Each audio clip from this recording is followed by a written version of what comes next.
तर महायुतीमध्ये अनेक पेच निर्माण झालेत, परंतु या महायुतीच्या सरकारचा मुख्यमंत्री पदाचा चेहरा आज ठरणार आहे।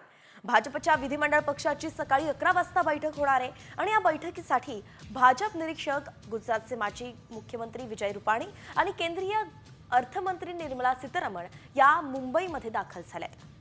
या बैठकीत गट नेत्याची निवड सुद्धा केली जाणार आहे।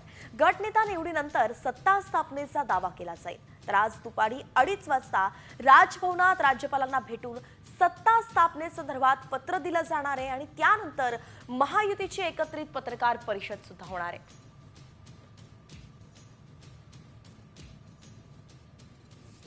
तर सकाळी 11 वाजता भाजपच्या विधिमंडळ गटाची बैठक होणार आहे। या बैठकीत विधिमंडळ नेता निवडला जाईल।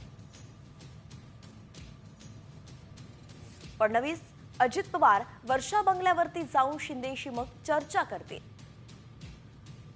तर महायुतीचे हे सगळे नेते 2:30 वाजता राजभवनात राज्यपालांची भेट घेतील आणि राज्यपालांना सत्ता स्थापनेसाठी पत्र दिल्यानंतर ते पत्रकार परिषद घेतील।